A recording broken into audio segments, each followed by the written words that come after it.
देखो राधा नाम तो वृंदावन में व्याप्त है और हमारे रस ग्रंथों में व्याप्त है। अगर गुरु के वचनों में विश्वास हो तो बिना नाम के भी कल्याण हो जाता है, ऐसे साधारण बोल देने पर। एक सीधा साधा गांव का भगत कभी कथा नहीं सुनता था, गाय चराता था गांव की। तो एक दिन और गोपाल जो गाय चराने वाले थे उन्होंने कहा, यार कभी तो कथा सुन लो, रात दिन पशुओं के पीछे घूमते हो, पशु बुद्धि, कभी तो कथा सुन लो। तो एक दिन सोचा दोपहर के भोजन गांव में पाएंगे जाके अपने घर में, और कथा हो रही वहीं से निकल लेंगे, जो सुन लेंगे तो सुन लेंगे। खड़े खड़े वहां चर्चा चल रही थी, जिसने मनुष्य जन्म लेकर के गुरु मंत्र नहीं लिया और नाम जब भगवान का नहीं किया उसका जीवन मुर्दा, व्यर्थ जीवन। चला गया सुन के, और बार बार वही दिमाग में कि पंडित जी कह रहे थे गुरु मंत्र नहीं लिया और नाम जप नहीं किया तो मुर्दा जीवन। जिन हरि भगत हृदय नहीं आनी, जीवित सौ समानते प्राणी। दूसरे दिन फिर गया, कहा पंडित जी आपने कल कथा में कहा था गुरु मंत्र ले लेना चाहिए, नहीं तो जीवन मुर्दा हो जाता है, बेकार जीवन रहता है। तो देव गुरु मंत्र आप, और तो हम किसी को जानते नहीं। देखा फटा पुराना कपड़ा, डंडा लिए एक चरवाहा, उनका ऐसे थोड़ी कि तुरंत ही गुरु मंत्र दे दिया जाता है। आखिरी दिन कथा के मिलना फिर दे देंगे, टाल दिया। अब वो आखिरी दिन कथा के तो दिन चढ़ावा चढ़ रहा था, तो पंडित जी ने कहा जब चलें तब ले लेना गुरु मंत्र, टाल दिया। अब वो जब आखिरी दिन के बाद हो तो उस समय घोड़े पे बैठ सब सामान लाद के पंडित जी चलते थे, वो तो सब सामान लाद के चलने लगे हो, तो पीछे पंडित जी आप जो कह रहे थे कि गुरु मंत्र देंगे, आप गुरु मंत्र दे दीजिए। पंडित जी रबड़ी पवाई गई थी, घोड़े से उतरे, घोड़ा एक भगत के यहाँ खड़ा किया और लोटा लिया और भागे, क्योंकि सोच लगी थी। अब वो भगत किसान आदमी, गांव का गंवार आदमी पीछे लगे, पंडित जी अरे गुरु मंत्र दे दो, कितने दिन से टहला रहे हो आप। अरे उनका यार मतलब सोच का पैसा, तू गुरु मंत्र की बात कर। और वो पीछे लगा कि अब हम नहीं जाने वाले, आपने सब सामान लाद ली थी, भगवान की कृपा कहो कि आपको सोच लगी आई, नहीं तो आप हमको तो गुरु मंत्र ही नहीं देते, हम आपको नाम पर विश्वास की बात। पंडित जी तो दात गपोचन, जय गुरुदेव की जय गुरु, वो दबकाए है दात गपोचन, मतलब एकदम मूर्ख आदमी, तो सोच तो।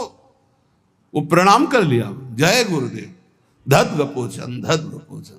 जपना न राधा न कृष्ण न राम न हरि।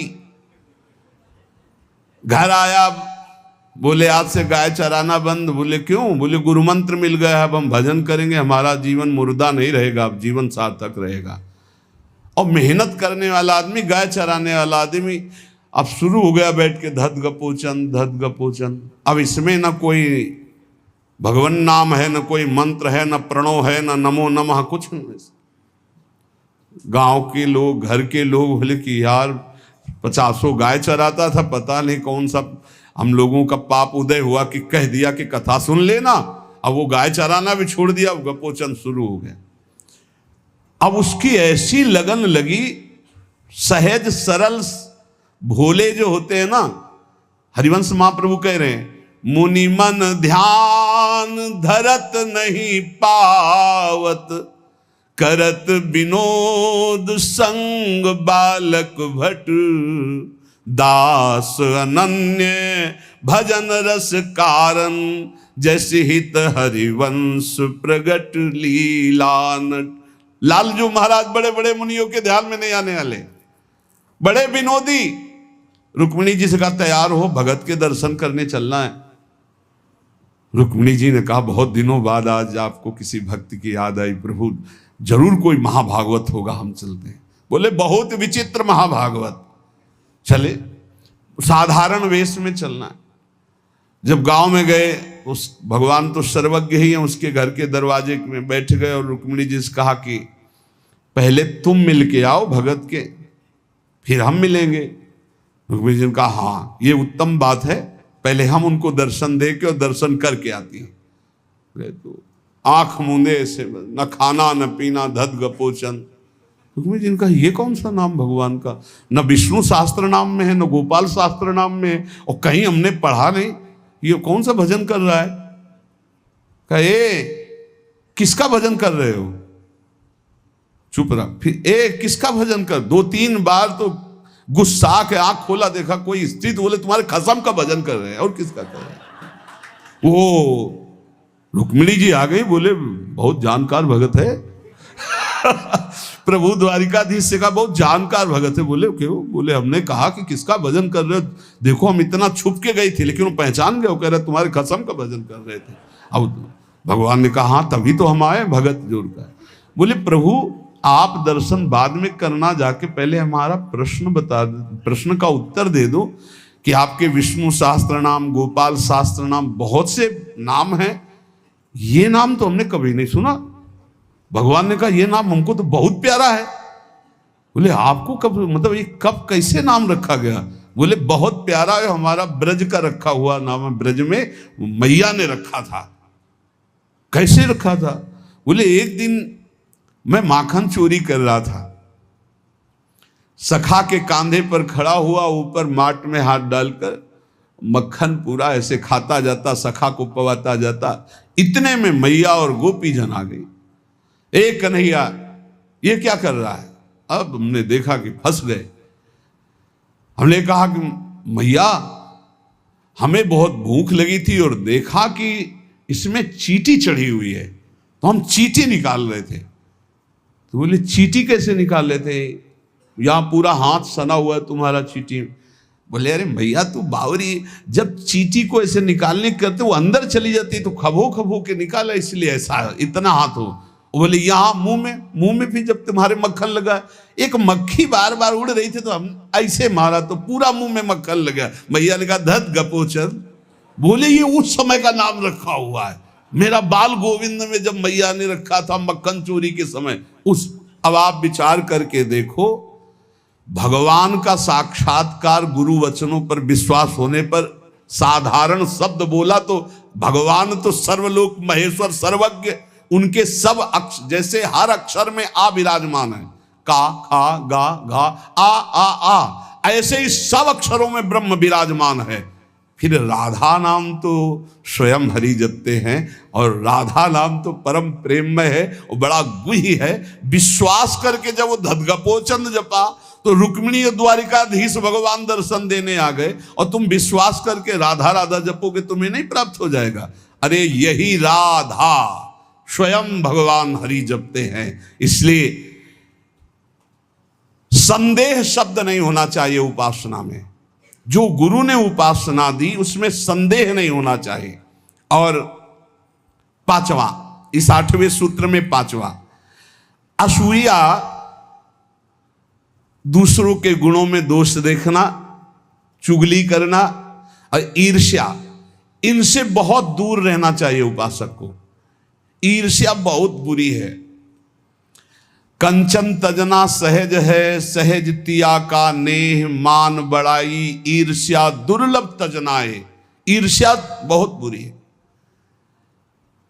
मतलब ये जलाती रहती है हृदय में, ये बहुत बड़ी आग है। एक जिससे ईर्ष्या उसको प्रणाम करो उससे नष्ट हो जाएगी। इसके नष्ट करने का उपाय एक ही है, जिससे ईर्ष्या उसको बार बार प्रणाम करो, बार बार।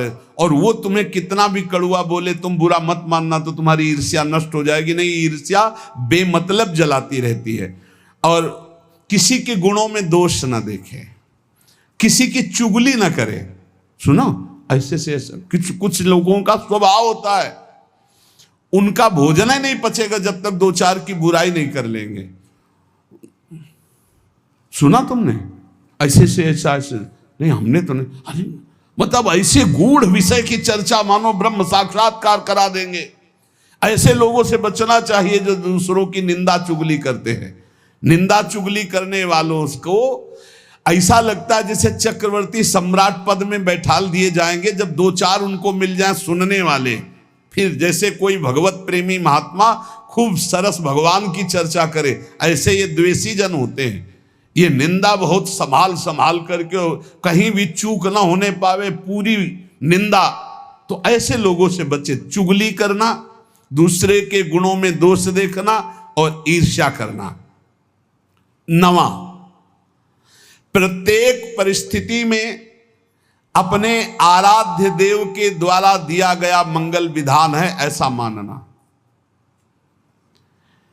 एक बार हमने सुना था, उस समय किडनी का रोग प्रकाशित नहीं हुआ था, कि असाध्य रोग भगवान की विशेष कृपा से प्राप्त होता है। तो साधन पर उस समय जोर था, तो डर लगा कि असाध्य रोग कृपा कैसे हो सकती है, ना साधन में बैठ सकते हैं, पीड़ा रहती होगी तो भजन भी नहीं हो सकता, तो ये कृपा कैसे हो सकती है असाध्य रोग। लेकिन सच्ची आपसे कहते हैं, साधना हो रही थी भगवत मार्ग में जैसा कुछ, लेकिन शरणागति में कमी थी, क्योंकि साधन पक्ष में विश्वास बहुत जोर का था।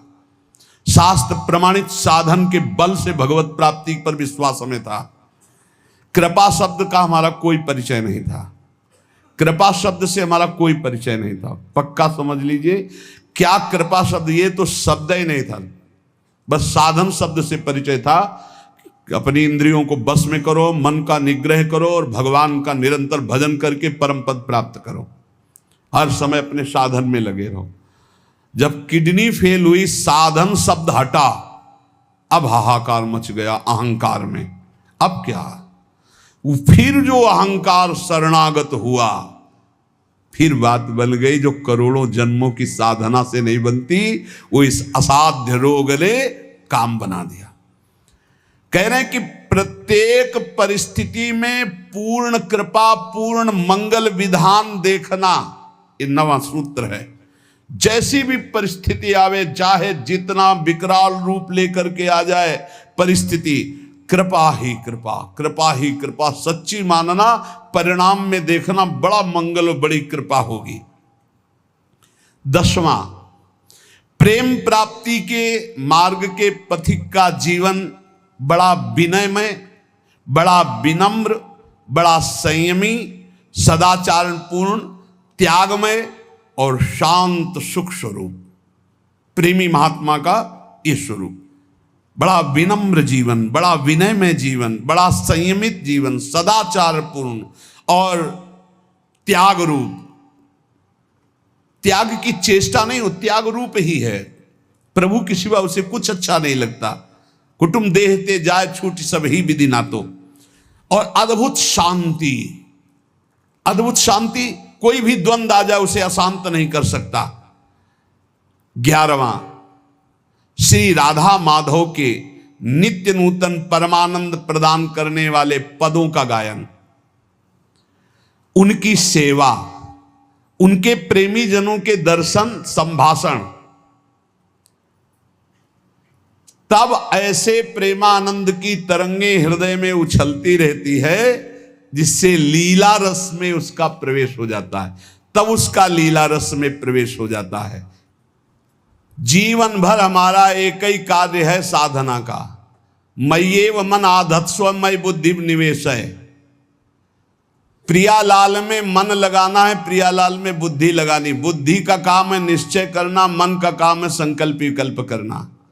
अब निश्चय तो हमारा दृढ़ हो गया कि प्रियालाल ही हमारे हैं, निश्चय हो गया कि सुख है प्रियालाल में, बस ये झूठे संसार में नहीं। अब संकल्प विकल्प करने वाले मन को रूप के प्रियालाल के नाम में, रूप में, लीला में, धाम में लगाना है। श्री भगवत ऋषि जी महाराज कह रहे हैं,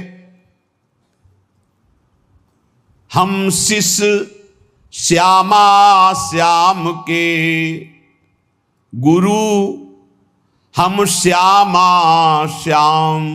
बड़ी ऊंची स्थिति की बात कह रहे हैं।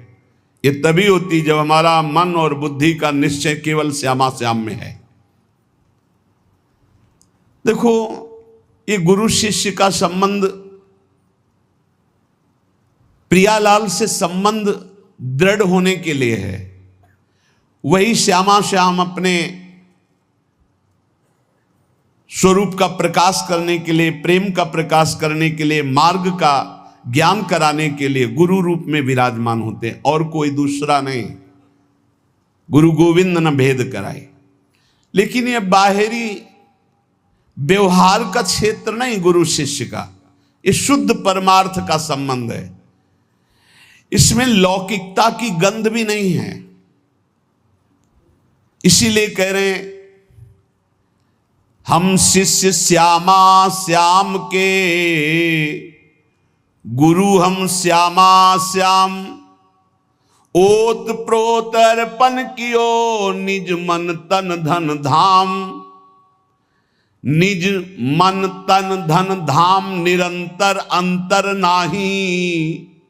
निस दिन दुख सुख संग असुचि सुचि घर बन माही। नश्वर नेह निमित्त देह नाते सो उपशम। भगवत हमरे प्राण सदा भगवत के हैं हम। भगवत ऋषि जी कह रहे हम किसी और के न शिष्य हैं और न किसी के गुरु हैं। हम देहाभिमानी गुरु चेला नहीं हैं। चेला काहू के नहीं, गुरु काहू के नाहि। सखी लड़ैती लाल की रहत महल के माहे। रहे महल के माए टहल सब करे निरंतर। दंपति अत्य कुलाए पलक कहूं पर जो अंतर। भगवत भगवत कहां करें नहीं, हम बिनु केला ताते हम परिहरे देह मानी गुरु चेला। ये देह मानी संबंध नहीं है। आध्यात्मिक संबंध का आधार है गुरु भाव। ये देह भाव वाला संबंध नहीं कि जैसे भाई बहन और रिश्ते नाते ऐसे गुरु भी बना लिए।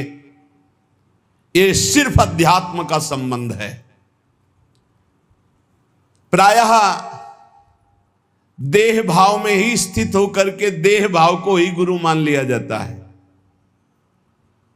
नहीं, ये देह भाव का नाश करने के लिए संबंध है गुरु शिष्य का। देह भाव को पुष्ट करने के लिए नहीं, नष्ट करने के लिए है। अपने देह की उपेक्षा करके गुरु को सच्चिदानंद के स्वरूप में स्वीकार करना परमार्थ का स्वरूप है। गुरुर् ब्रह्मा गुरुर् विष्णु गुरुर्देव महेश्वरा गुरु साक्षात परब्रह्म तस्मै श्री गुरुवे नमः। तो गुरु का देह मंदिर है, उसके अंदर बैठा हुआ जो परमात्म तत्व वही गुरुदेव है। वही परमात्म तत्व कौन है? श्यामा श्याम। लौकिक मान्यता में मारे घूम रहे हैं। भगवत ऋषि जी कहते हैं हम चेला का हुके नहीं और गुरु का हुके ना ही। देहाभिमानी ना हम गुरु हैं और ना देहाभिमानी हम चेला स्वीकार करते हैं। हम सखी लड़ैती लाल के रहत महल के माही। रह महल के माए टहल सब करे निरंतर। रात दिन अपनी प्यारी जू की सेवा में रहते। अगर पलक भर की ओट हो जाए तो कहाँ है भगवत रसिक, कहाँ है भगवत रसिक। भगवत भगवत अकुलाकर पुकारने लगते हैं। भगवत भगवत कहाँ करें नहीं, हम बिनु केला। हमारे बिना वो केल ही नहीं करते। ताते हम परिहरे देह मानी गुरु चेला। आज जो है संसार में यही फैल रहा है। जैसे और संबंध ऐसे गुरु संबंध बना लिए। गुरु संबंध केवल अध्यात्म के लिए, भगवत प्राप्ति के लिए, ऐसा नहीं। अंधे का हाथ पकड़कर चलने वाला अंधा दोनों कुएं में गिरते, दोनों मार्ग भटक जाते हैं। हमारा गुरु संबंध केवल अध्यात्म के लिए, अध्यात्म भगवत प्राप्ति श्यामा श्याम के लिए। और वहीं देह भाव का विस्मरण करने का सौभाग्य मिलता है गुरु चरणों में। जब उनकी आज्ञा में हम रहते हैं तो हमारा अहम नष्ट हो जाता है। पर किनकी आज्ञा में? जो देह मानी नहीं, जो स्वरूप बोध प्राप्त है, जो शब्द ब्रह्म पार ब्रह्म के अनुभूत महापुरुष हैं, जो प्रियालाल के अनुरागी जन हैं, वो प्रियालाल और उनमें किंचन मात्र भेद नहीं है। इसीलिए हम शिष्य श्यामा श्याम के और गुरु हम श्यामा श्याम। कितनी ऊंची स्थिति। भगवत रसिक जी कह रहे हैं हम शिष्य हैं श्यामा कुंज बिहारी के और हम गुरु भी हैं श्यामा श्याम के। ये श्यामा श्याम के गुरु हैं। इसको अगर हम व्यवहार धरा में देखते हैं तो जब चिद चिद लक्षणम सर्वम राधा कृष्णमयम जगत, तो अगर कोई सामने शिष्य भाव से बैठा है तो प्रभु ही तो हैं और कोई दूसरा थोड़ी है। यहां प्रभु है तो सामने भी प्रभु है। व्यवहार देश और नवनिवृत्त निकुंज देश में सखी जो आज्ञा करती है वही प्रिया प्रीतम। कैसी आज्ञा? सखियन के उर ऐसी आई, उनके हृदय में आई कि चलो ब्याह विनोद रचे सुख, तो ब्याह के लिए तैयार हो गई हो। चलो हिंडोला पड़ा हुआ है, सरकार पधारो, झूलो झूल ले। जैसा सखी आदेश करती वैसे ही प्रिया प्रीतम की जैसी रुचि वैसे सखी की इच्छा। सखी स्वरूप से जैसी आज्ञा करते श्यामा कुंज बिहारी वैसे ही करते जैसा निर्देश देती सहचरी। इसीलिए कह रहे हैं गुरु हम श्यामा श्याम के, हम शिष्य हैं श्यामा श्याम के, हम गुरु भी हैं श्यामा श्याम के। बड़ी ऊंची स्थिति। उरोत प्रोत अर्पण कियो निज मन तन धन धाम। ऐसी स्थिति कैसे आई? अपना तन मन धन सब कुछ अर्पण कर दिया श्यामा श्याम के। तब समझ में आया कि गुरुदेव श्यामा श्याम, श्यामा श्याम गुरुदेव, दूसरा नहीं है। गुरुदेव ही श्यामा श्याम है, श्यामा श्याम ही गुरुदेव हैं। और श्यामा श्याम की जब इस प्रकार समर्पण वृत्ति आई तो भावे मोहि जोई सोई सोई करें प्यारे। ये है हम गुरु श्यामा श्याम के। पहली पंक्ति में हम शिष्य श्यामा श्याम के, जोई जोई प्यारो करे सोई मोहि भावे। और दूसरी पंक्ति भावे मोहि जोई सोई सोई करें प्यारे। भावे मोहि जोई सोई सोई करें प्यारे, ये है गुरु हम श्यामा श्याम के। जैसा हमें भाता वैसे हमारे प्यारे युगल सरकार करते हैं। अपने तन मन धन धाम सबका विस्मरण करके एकमात्र श्यामा कुंज विहारी में तन्मय हो जाना, यही गुरु शिष्य के संबंध का स्वरूप है। कोई भेद नहीं रहा, अभेद हो गए। यहां श्यामा श्याम, सामने श्यामा श्याम, आंख मूंदो तो श्यामा श्याम, आंख खोलो तो श्यामा श्याम। ऐसा प्रेम स्वरूप जब जागृत होता है तो कह रहे निष्दिन दुख सुख संग असुच सुच घर बन माही। अब शरीर दुख में है या सुख में, शरीर अपवित्र है या पवित्र है, शरीर घर में है या वन में, कोई फर्क नहीं पड़ता। अपवित्र है या पवित्र, कोई फर्क नहीं पड़ता।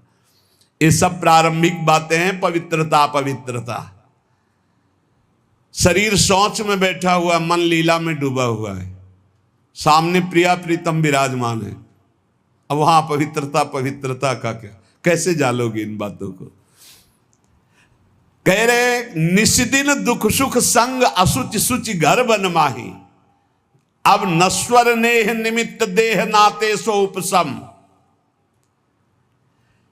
ये नश्वर आसक्ति का कारण जो शरीर धर्म है, शरीर संबंध है, शरीर भोग है, इनका जो पूर्ण रूप से त्याग कर देता है वही इस स्थिति को प्राप्त होता है। अब हमारे श्यामा कुंज बिहारी प्राण धन सर्वस्व है, सर्वस्व है। वही हमारे शिष्य हैं, वही हमारे गुरु हैं, वही हमारे जीवन है, वही हमारे प्राण हैं।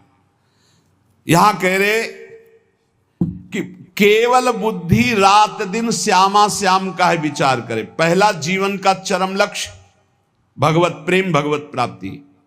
दूसरा, हमारी बुद्धि केवल विचार करे तो श्यामा श्याम के ही विषय में। किसी व्यक्ति वस्तु स्थान का अगर हमारा चिंतन हो रहा, संबंध हो रहा, तो श्यामा श्याम के संबंध से हो। जैसे गोस्वामी तुलसीदास जी कहते, नाते नेह राम के मनियत सुहृद सुसेव्य जहां लो। अगर ऐसा नहीं तो फिर हर वस्तु व्यक्ति स्थान में एक आसक्ति है, वो बांध लेगी, आप श्यामा श्याम तक नहीं पहुंच पाएंगे। इसलिए बुद्धि का जरूरी है प्रिया प्रीतम में स्थित होना। अगर बुद्धि ये निश्चय कर ले कि परम सुख स्वरूप श्यामा श्याम ही हमारे हैं, हम श्यामा श्याम के हैं, सुख है तो श्यामा श्याम के नाम में, रूप में, लीला में, धाम में। अभी आपने सुना आनंद का तारतम्य। तीसरा, इसलिए अपने जीवन को महाप्रेम में बनाने के लिए जो आप सत्संग में श्रवण करते हैं, ये बड़े सौभाग्य से श्रवण कथन का हमें प्रभु ने अवसर दिया है। हम इसे व्यर्थ न जाने दें, बार बार मनन करो। देखो भगवान की इतनी कृपा हो गई, ये यंत्र मोबाइल आदि जो है अगर इनका सही प्रयोग करें तो ये बहुत सहायक है। एक बार सत्संग हो गया जो पकड़ पाए नहीं, हम 10 बार सुनेंगे तब तो हम पकड़ लेंगे ना। तो 10 बार कैसे सुनते? अगर ये मोबाइल ना होते, ये यंत्र ना होते तो हम कैसे सुनते? बड़ी कृपा भगवान ने की। जैसे जैसे कलयुग हमारी स्मृति का अपहरण कर रहा है, तो भगवान के द्वारा प्रेरित होकर विज्ञान भी वैसी सहायता कर रहा है कि एक बार का सत्संग हमें पकड़ में नहीं आया तो हम 10 बार मोबाइल से सुन सकते हैं। बस हर चीज में गुण दोष है, तो मोबाइल के दोष को स्वीकार न करें। प्रपंच देखना, गंदी बातें देखना सुनना अगर शुरू कर दो तो दिन भर ही उसी में लग जाएगा। मतलब की बात देखो, संत महापुरुषों के सत्संग को सुनो और उसका मनन करो, उसको अपने आचरण में उतारो और एक क्षण भी नाम से विलग न रहो। जीवन का परम लाभ। शेष चर्चा आगे। श्री राधा वल्लभ लाल की।